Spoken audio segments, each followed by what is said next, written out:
This story takes place in the fall of 2016, right in the heat of the whole killer clown thing that was going on for a while.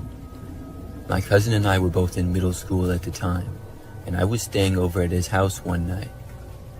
There were quite a few people in the house that night, including us, my aunt and uncle, and my younger cousins.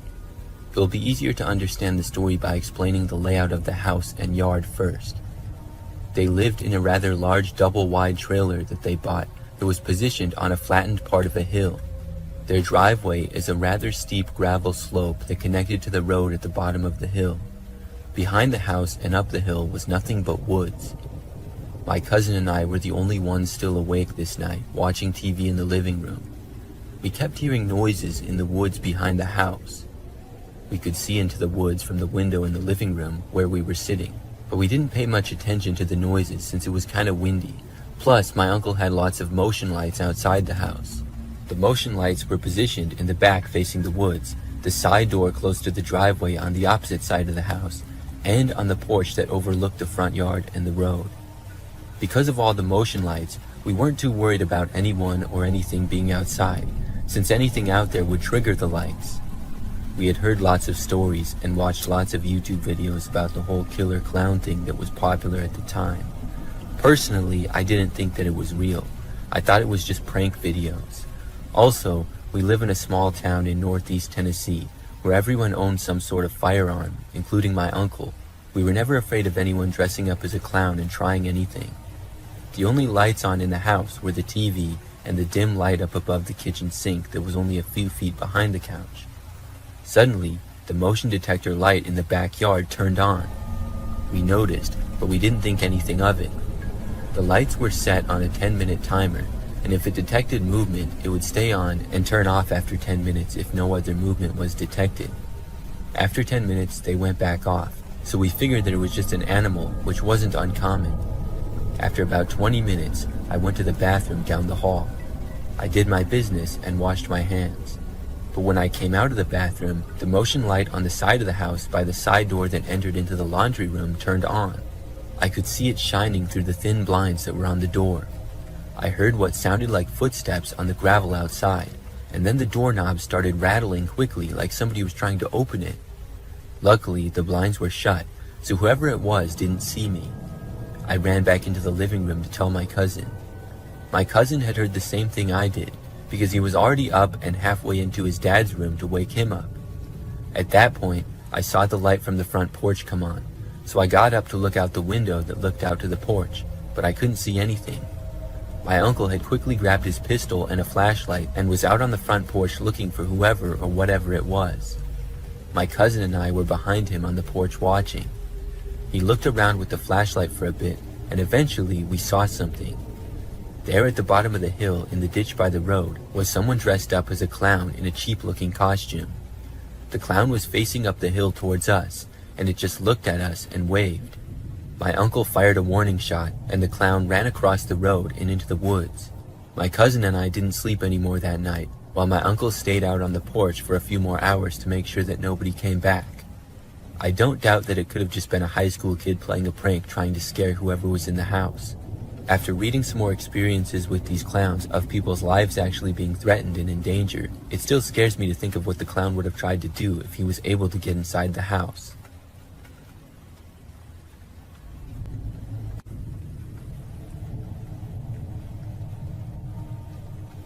A couple of years ago, my phone broke. It had been pretty old, and I was sort of meaning to get a new one. But after breaking, I had to find a new one fast. I thought about going to the store or looking online. But to try to save some money, I went on Facebook Marketplace. I also wanted to get one as fast as possible. I had heard there were a lot of good cell phones there for cheap. After maybe 30 minutes of looking, I found one. It was the same phone that I had before, but a few generations newer. The price also seemed very cheap compared to what it would be elsewhere. So at that point, I decided to send the seller a message saying that I wanted to buy the phone. Now, the seller's Facebook account was pretty mysterious. Their name was just JM.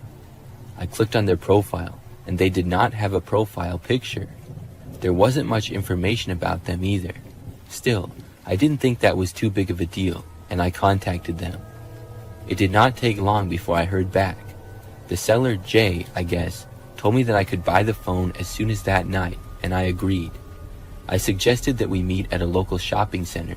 However, Jay said they could not do that because they had kids and could not leave their house. Instead, I was supposed to come over that night. I said okay, and I agreed to it. I understood that people with kids probably wouldn't be able to just go whenever. So I was given an address, and that night I drove to it. It took maybe 15 minutes to get there. It was a little bit far away in an area that I had never been before. When I got to the address, I saw that it was a house that looked slightly run down, and there didn't appear to be any lights on inside. The whole neighborhood looked a little bit run down, and the houses had fairly large properties. I had no way of texting the seller that I was there because of my phone being broken, but I had my watch, and I was right on time for when we agreed. So I walked up to the front step and rang the doorbell. After maybe 30 seconds, the door started to open. There were two doors, a screen door and then an actual one. The inside door opened just a few inches, and I saw a woman was standing behind it. She told me to go around to the back and then close the door. So I walked around to behind the house and then entered a back door there. This led into a dimly lit kitchen area. The woman was there inside and sitting at a table. I entered and then sat down across from her. It appeared as though every light in the rest of the house was off. We both just sat there in awkward silence for a few moments.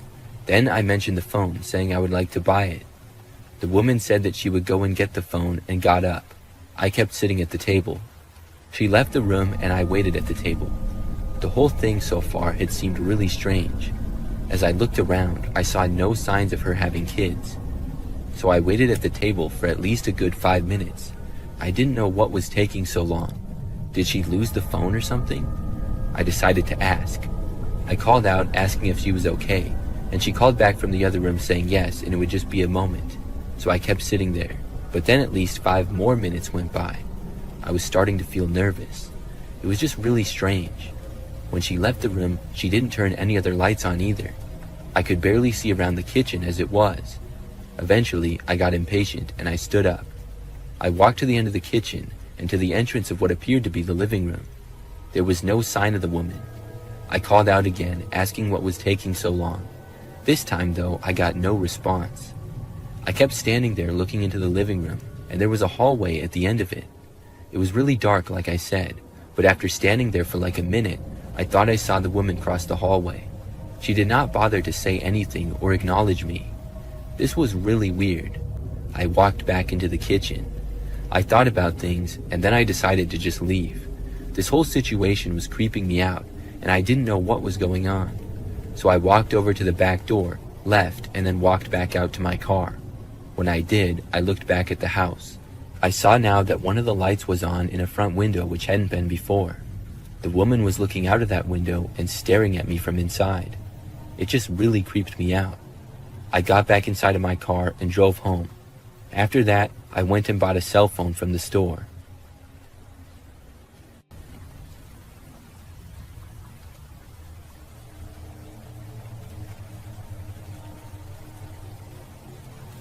It started one Saturday afternoon when I was sitting in my living room, scrolling through social media. I switched to a new phone and a new number a few months ago. My old number was still active, but I didn't think much of it because it had been quiet. Suddenly, my phone buzzed, and when I looked down, I saw it was a text from my old number. The message read, "I see you." It was odd because I thought it was just some spam or a wrong number, so I shrugged it off.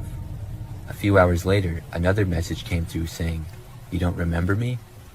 I had forgotten to change my number on a few accounts, so it was possible that somebody had gotten a hold of it. I decided to reply, trying to keep it light, and I typed back, "Who is this?" The response was quick and said, "You know who I am." I didn't want to engage further, so I put my phone down and tried to watch a movie, but the messages nagged at the back of my mind. The next day, the texts continued, saying more creepy and odd things. I stopped replying for a while. Monday brought more messages, saying things such as, "I'm closer than you think," and "You'll remember me soon." I debated calling the police, but what would I even say? Somebody is texting me creepy things from my old number? It felt ridiculous. By Tuesday, I was on edge, and I couldn't focus at work. The messages were escalating, saying, "I know what you did last summer," and kept repeating, "You'll remember soon." I tried to block the number, but it kept coming through, so I finally decided to involve the police and see if they could do anything. I explained the situation, and they filed a report. The messages continued for all the next week, and I tried to ignore them as best as I could. I finally got a call from the police a week later. They had traced the text back to an old acquaintance from high school, someone I hadn't spoken to in years. He had been using some sort of app to send the messages from my old number. That night, I confronted him at his house, and his parents answered the door, so it ended up working out perfectly to involve them as well. It was awesome to see his face when he came downstairs and saw me talking to his parents and showing texts that he had sent to me. So that was the last problem I had with the kid, but it was still scary before I knew who was behind it all.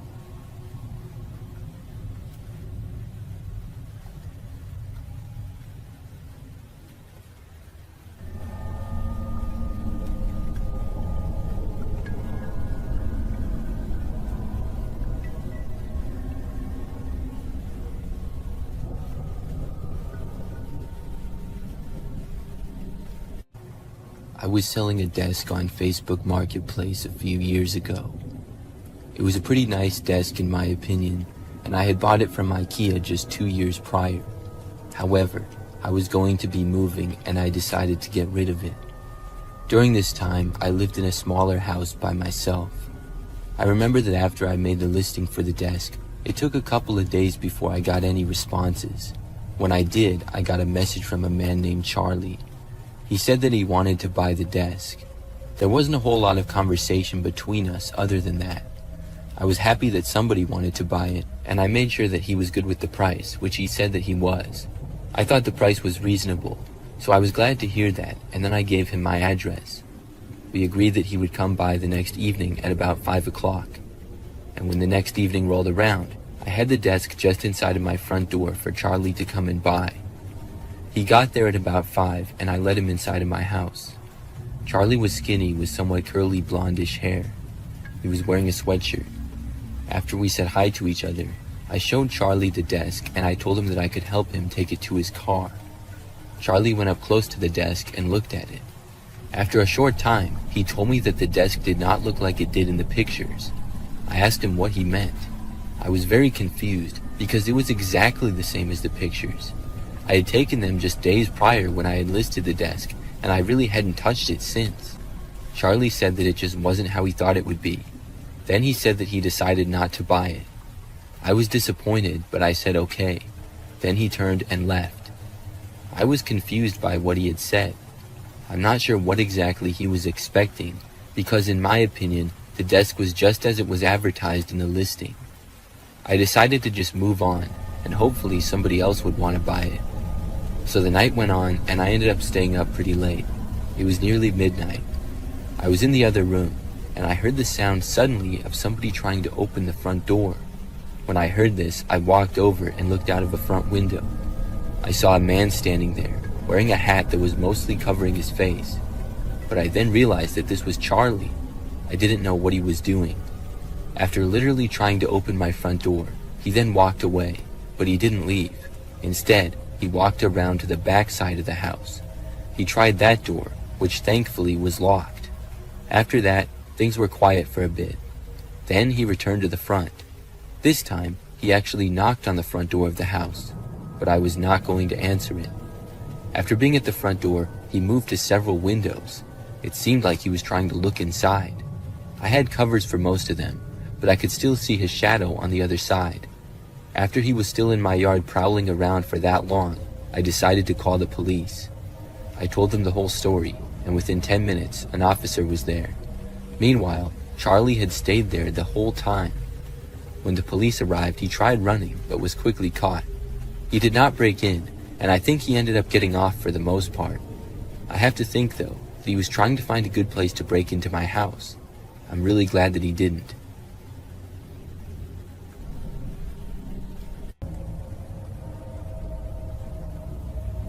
It was a Friday night, and my friends and I decided to hang out at the park. We were bored, and the night felt perfect for some fresh air. Around 10 p.m., we heard a car approaching. It was slow, the headlights cutting through the darkness. At first, we didn't think much of it, but then we noticed it was moving towards us. As it got closer, we could see that it was an old beat-up sedan with the windows tinted, so we couldn't see who was inside. Probably just somebody passing through, I said, trying to shrug it off. But as soon as it got closer, the car stopped right in front of us. We looked at each other, unsure of what to do. The engine idled, and the driver's side window rolled down. Staring out the window that had just been rolled down was a clown, complete with a painted face and wild hair. He had a wide grin that looked more unsettling than friendly. "What's up, kids?" he shouted, his voice high-pitched, and he asked us if we needed a ride. We all exchanged nervous glances. Nobody said anything, and we just hoped that he would drive away. There was something off about him, his smile and the way his eyes seemed to be darting around. The clown called out to us again, saying, "Come on, don't be shy." My friend Sarah was the first one to say anything, as she whispered to us that we should leave, her voice shaking. She stood up, and we all followed her lead, backing away from the bench. "Wait, where are you going?" the clown asked, still grinning. "I'm just trying to be friendly," he said. We turned and ran towards the nearest exit of the park. I looked back once, and the clown was still sitting there, his smile now more sinister. We didn't stop running until we reached my house. Out of breath, we piled into the living room, slamming the door behind us. We tried to laugh it off, but the mood had shifted. We were all on edge, checking the windows to make sure that the clown wasn't following us. We eventually relaxed a bit and put on a movie. Hours passed, and at around 1 a.m. after the movie was over, my friends began to leave one by one. After the last one left, I locked the door and turned off the lights. I settled onto the couch, thinking I might finally get some sleep. But then I heard a faint sound outside, an engine slowly driving up the street. I walked quietly to the window and peeked through the blinds. There it was, the same old sedan from earlier, and the window rolled down with that same clown staring straight at my house. His face was illuminated by the dashboard lights, and his grin seemed wider than before. He just sat there, motionless, as if waiting for me to make a move. I backed away from the window, my mind racing. I wanted to call the police, but I didn't want to draw attention to myself or risk being seen.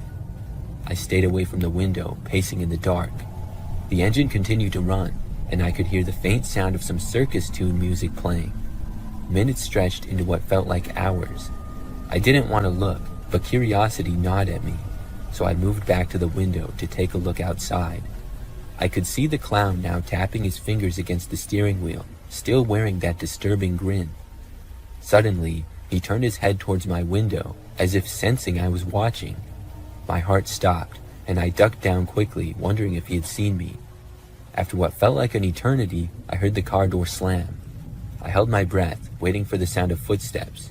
But instead, I heard the engine rev and the car speed off into the night. That image of the car and clown inside scared me for a while, and for the next couple weeks I was paranoid, always checking around me if it was nearby, especially at night. Many years ago, I used to live in this crappy apartment by myself. I had a 1-bedroom, 1-bathroom unit on the second floor of the building. During the time of this event, I'd been living there for over a year. So one night, I was by myself, and I had been home for several hours. It was about 9 o'clock at night or so, and I was hanging out in the living room. I remember that I kept hearing the sound of somebody walking down the hallway. Like I said, the apartment was not the nicest, and it was kind of old, so the walls were pretty thin, and you could hear whenever somebody walked down the hallway. But it wasn't a big problem, because the building was usually pretty quiet, and there were maybe 10 or 12 units total on my floor. So it didn't happen very often where people would walk by. But I seemingly heard somebody walk back and forth down the hallway about 10 times in the span of like 5 or 10 minutes. After hearing this person walk by, I got curious as to what was going on. I got up and walked over to my door, and then looked out of the peephole. After looking out for maybe 10 seconds, I heard footsteps. Then I saw a man walk down the hallway right past my door. He was kind of tall, thin, and had sort of long hair, and I didn't recognize him as anybody who lived there, but I figured that he probably did. After walking past my door, he went down the hallway. I kept watching for a little bit, and then I started to walk away. But I heard the footsteps then coming back, like he turned around. so I walked back over to the door and looked out of it again. This time, the man started walking by again, but right as he got even with my door, he suddenly stopped, and then he turned his head and looked directly at my door. It was like he could see me, and I quickly moved back. It was really creepy.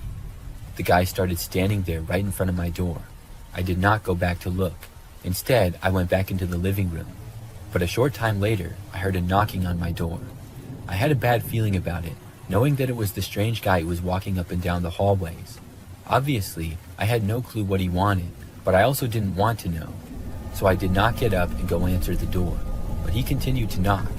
He would knock for a few seconds, stop, and then knock again. This went on for several minutes. I got annoyed, and I eventually got up and went to look again. When I did, I saw this guy still standing there on the other side. He started knocking seemingly louder than before, now pounding on the door with his fists. Then he actually tried opening my door. It was locked, but I moved away again, hoping that he wouldn't be able to somehow get inside. He kept alternating between pounding on the door and trying to open it. After this went on for a while, I heard the sound of someone else's voice in the hallway. I recognized it as my neighbor Jerry, who lived across the hall and to the right. The guy stopped banging on my door, and I heard the two of them talking. Then, all of a sudden, I heard some shouting and what seemed like an altercation. I went over to the door, and this time I opened it. I saw Jerry laying on the ground, and just barely saw the other guy sprinting to the end of the hallway and then leave. I went over to Jerry and asked if he was okay. Jerry said that the guy had punched him in the face and attacked him. I went and called the police, and then Jerry and I waited for them. Jerry was fine, but he said that he had wanted to see what all the racket was about because he heard the guy knocking on someone's door. He went out and questioned the guy, and he said at that point the guy just attacked him. The police looked around, but the guy had left the building. After that, the man did not return. I don't know why he was trying to get into my apartment, or what he was even doing there. I feel bad that Jerry got beat up, but I'm glad that he was okay. The whole thing was very strange.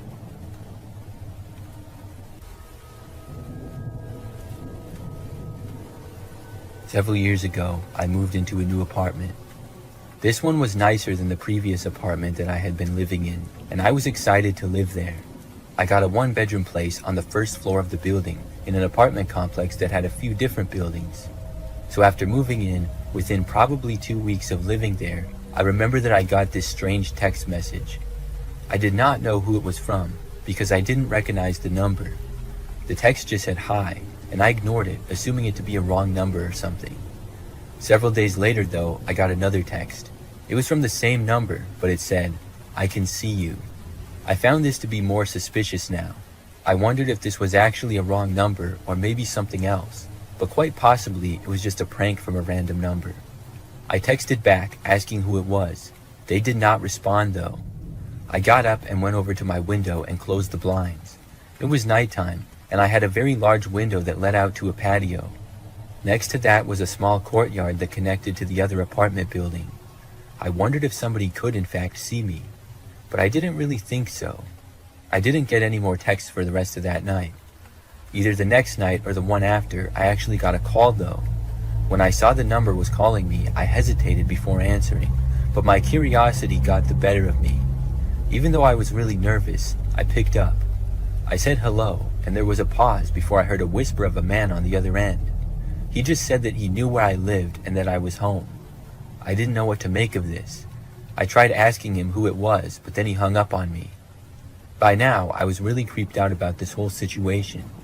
After that call though, for a few days, there was nothing.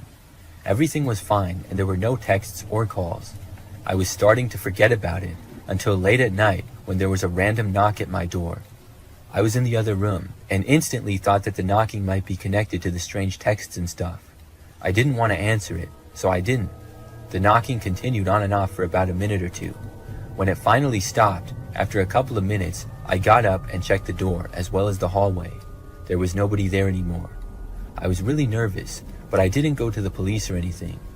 For the next few days, nothing happened, and things were actually fine for a few weeks after that. It had all stopped, and I was really happy about it, but I didn't know why. Then I ended up finding out something crazy. There was this guy who lived in the apartment complex, and he had been arrested for stalking a woman who lived in the next building from mine.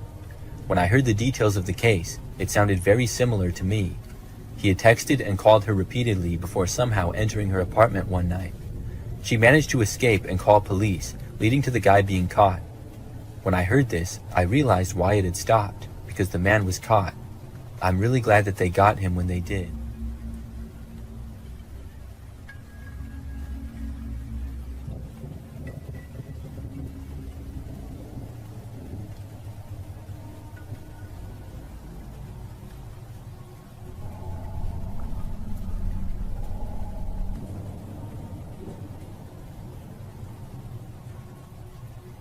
This is the story of the time that I got a job from Craigslist.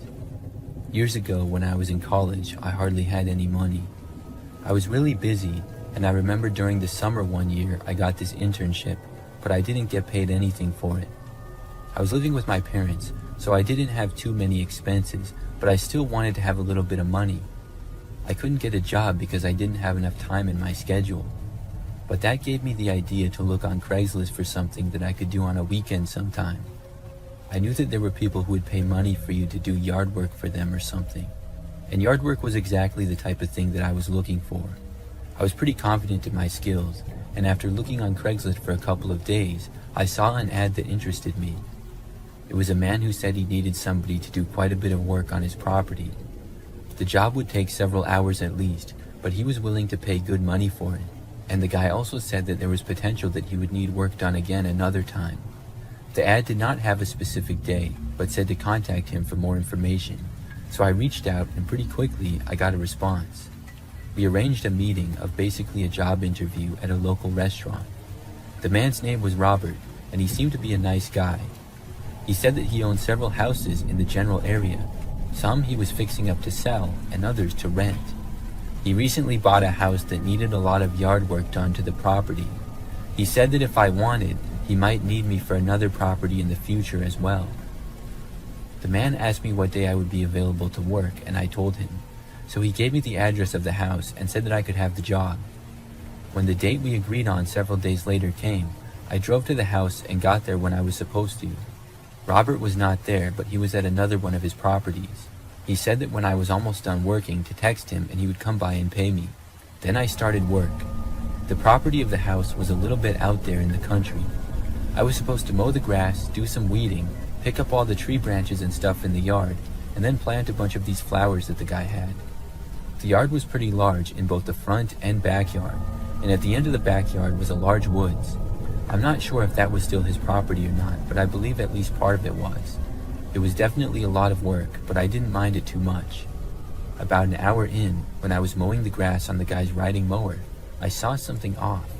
I was in the backyard and a good distance away from the house, but I saw what looked like a man staring at me from inside a window to the house. It really took me by surprise, because I was under the impression that the house was empty. I thought that maybe someone was renting the place or something like that. As I kept mowing, I looked over a few more times. When I got a little closer, the man suddenly moved away from the window. I didn't get a good look at him, but later on, I remember that I was mowing in the front and I saw him again. He was once more staring in my direction. When we made eye contact, he didn't move away this time. Instead, he continued to stare at me. I had to look away because it was really weird. I tried to just ignore it though. Soon I finished with the lawn and then went on to the gardening.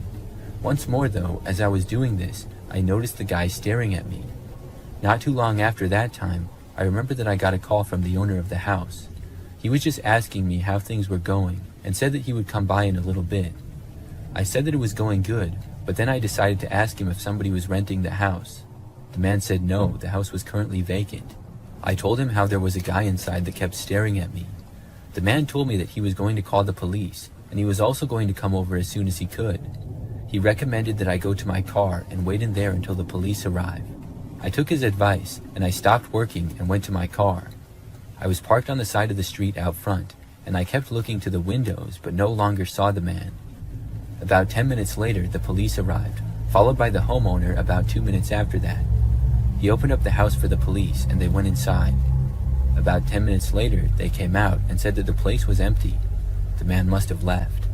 I was very confused because I hadn't seen him leave, so it had to be out the back. Robert went inside and said that he saw evidence that somebody else had been there. I didn't go in the house, so I don't know if something was stolen or what, but I was glad that he didn't think I was crazy or making it up. The police looked around the front and backyard briefly and then left. Before Robert left though, he said that he trusted that I would finish and he paid me. I was in fact going to finish, so I stayed there and I continued gardening. I was almost done, and it took me only like 20 or 30 more minutes to finish. When I was done, I was taking the weeds and tossing them in the woods like I was supposed to. As I approached the entrance of the woods, I saw the man again. He was standing pretty deep in the woods, partly behind a tree. I'm not sure if he knew that I saw him or not. I tried to play it off and I calmly walked away. I was really glad that I was done with work. I quickly went to my car and then left. I called Robert and told him that the guy was back. After that, I went home. I'm not sure who that guy was or how he got into the house, but that was a really creepy experience.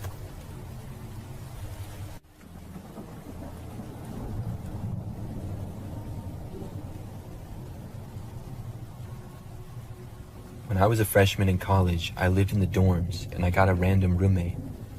I thought that it would work out fine because I get along well with most people and make friends pretty easily. I figured that my roommate would probably get along with me as well, even if we didn't like the same things.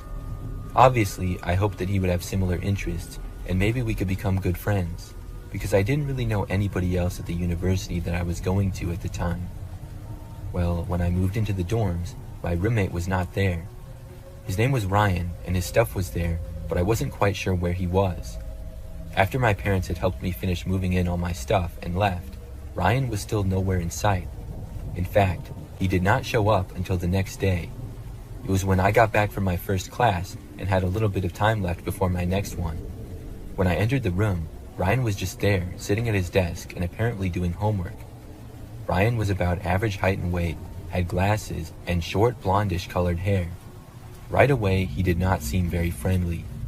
When I entered the room, he turned and looked at me, but did not say hi or anything. Just as fast as he looked at me, he turned his head back to his desk. I said hi and walked over to him and stuck my hand out for a handshake. I remember he sort of hesitated, but did shake my hand. I had a brief conversation with him, asking him about himself. He was not a freshman like me, but a sophomore at the school, and he was from a small town several hours away. That was really all that I gathered. Soon, I went to my next class. After that, things only got more and more strange. Ryan was not often in his room, but when he was, I would sometimes try talking to him. He would usually give me very short answers and never ask me anything about myself. I thought maybe he was just shy or uncomfortable around other people, but at one point, he told me in a very stern way to stop talking to him and to not talk to him anymore.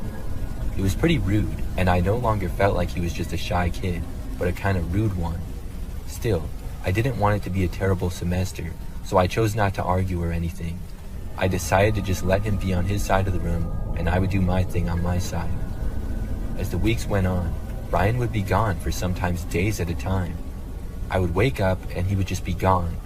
Then when it would be nighttime, he still wouldn't be there, and I wouldn't see him for several days.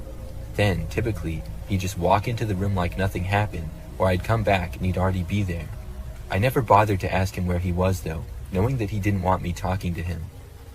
I remember at one point, on one of the days that he was at the dorm, he left sometime in the evening.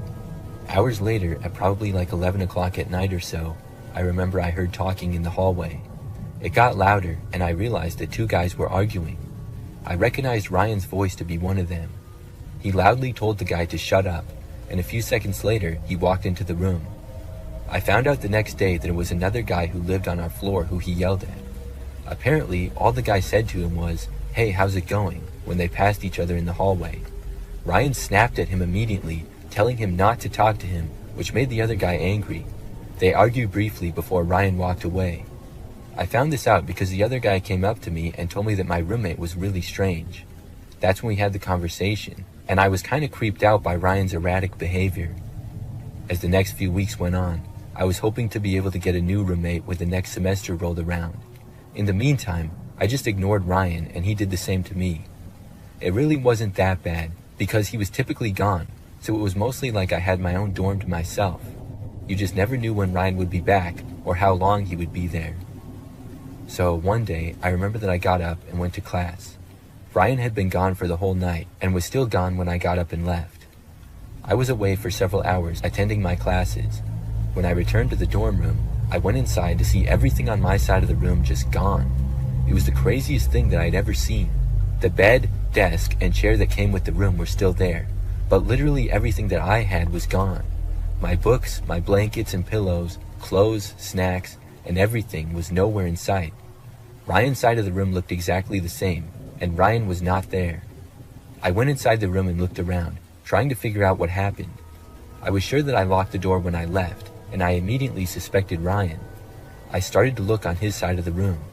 He really didn't have that much stuff to begin with. He really just had some clothes, a few blankets, and some notebooks. There was no place that he could have put all my things. After realizing that my stuff was definitely not in the room, I walked out into the hallway. I went to the resident assistant and told him what happened. We did a small investigation looking around the building, and soon we got in touch with campus security.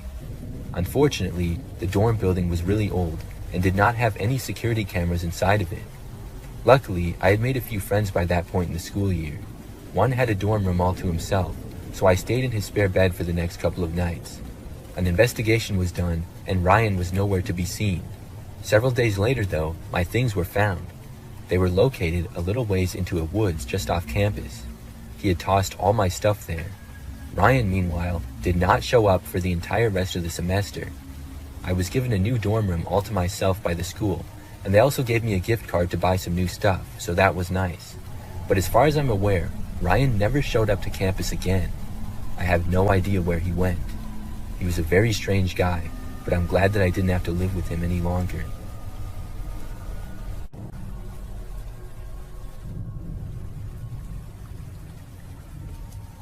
For a while when I was younger, I had a roommate. We shared a small 2-bedroom house together just outside the city.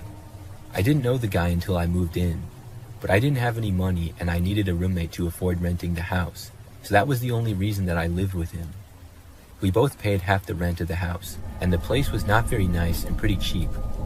The guy's name was Ben. When we first moved in, we seemed to get along decently. For the first few days, we mostly just stayed in our own rooms or were gone at work. I did run into him in the kitchen once and we talked briefly. He seemed alright.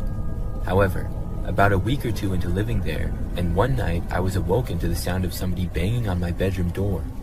It was loud enough to wake me, and it continued, so I called out asking who was there. I figured that it had to be Ben, because who else would be in our house? The knocking stopped at that point, but nobody responded to me. So I got up and I walked over to the door, but when I opened it, nobody was there. I looked down the hallway and Ben's door was shut. I figured he had done it, but I didn't know why. Maybe it was a prank. He just didn't seem like the type of guy to pull that kind of a prank though. I went back to bed at that point. When I got up, Ben had already left for his job, and I forgot to talk to him about it anyways. But the next night, basically the same thing happened again. I once more was awoken in the wee hours of the morning to a banging on my bedroom door. This time I was more frustrated, and I called out, "What?" The knocking stopped, and I got up and ran to the door and opened it. When I got there, nobody was in the hallway again, but I looked and saw Ryan's door closing. I went over and knocked on the door, but he didn't answer. I asked what his deal was, but he still said nothing. I thought about barging into the room and giving him a piece of my mind, but I decided not to. I just walked back to my room and returned to sleep. Maybe Ryan was a sleepwalker and that was the explanation. Although sleepwalkers don't generally act that way as far as I'm aware. They're not called sleep pranksters. So the next morning, I wanted to confront Ben, but once more he was gone when I woke up. That night, again, I was awoken to a knocking. This time, I got right out of bed and marched over to the door and opened it. When I did, Ryan was standing right there on the other side. He looked at me, and I asked him what his problem was. Ryan then shoved me backwards before running off to his room. I went after him and tried opening his door, but it was locked. I banged on it for a while, but he didn't answer. So then I just went back to bed again. I was planning on finding a way to move out as soon as possible. The next morning, Ben was not gone yet. When he left his room shortly after I got up, I confronted him. I asked him what on earth he was doing. Ryan said flat out that he didn't like me and he didn't want to live with me. I told him that I was going to move out as soon as humanly possible. Within a few days, I had found an apartment and moved there, which was good because I didn't like living in that house anyways. The apartment was more comfortable. In the meantime, Ryan did not bang on my door at all for the last few nights that I lived there. Looking back, Ryan was definitely a strange guy. I'm not sure if he was trying to scare me out of living there or what. He could have just told me that he wanted me to move out and we could have handled it like men. There was no reason for the crazy nonsense that he did. I'm glad that I found an apartment so quick.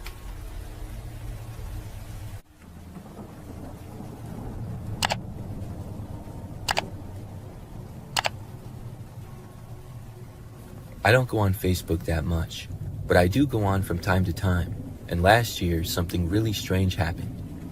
One day I went on Facebook for the first time in probably a couple of weeks. When I did, I saw that I had one new friend request and clicked on it to see who it was. The person appeared to have the same exact profile as me. They had the same name as me and the same profile picture. It was like they were pretending to be me. I clicked on the profile, assuming it to probably be a bot, but this was really strange. There was not a whole lot that I could see right away on the page, so I accepted the friend request to see more. After I did, I saw that this person pretending to be me had posted several of the same pictures that I had on my page, but this profile only had one friend, which was now me. I was still thinking that it was a bot of some sort, and this was really weird. I sent a message to the person saying, "What's the meaning of this?" They responded back rather quickly, saying exactly what I had said to them. "What's the meaning of this?" I asked who it was, and they wrote back the same thing, just imitating what I said. It was really weird. I figured at this point that it was probably some kind of a prank. I got off of Facebook and texted a few of my friends about it. However, when I did, none of my friends admitted to it and didn't seem to know what was going on. I know my friends pretty well, and they all seemed genuinely confused. The next day, I was really curious as to who it was, so I went back on and sent another message to the page. This time, hoping that it was a joke somebody was playing on me for some reason, I said, "This is a funny joke, but seriously, who are you?" The page responded just saying, "This is not a joke." They finally said something other than just what I had said to them. I asked them to stop pretending to be me, saying that it was really weird. They responded saying, "Okay, I will just take your account then." I didn't know what they meant by this, but I was annoyed and I blocked the page right then and there. I thought that was that. The next day, however, I got a Facebook notification randomly saying that several people had liked my photo. I hadn't posted anything lately, so I went on to see. That's when I realized that my account had been hacked. There was a picture posted to my account. It was my profile picture, but put through several filters, and it looked really weird. Whoever was behind this said they would hack my account, and they did. I really couldn't believe it. I quickly deleted the post and then changed my password. I hadn't told my previous password to anyone, so I don't know how they would have even known it. After that, I didn't go on Facebook for a long time, and also strangely, the person never hacked into my account again or sent me another friend request or message. I still don't know who did that or why. It's very mysterious.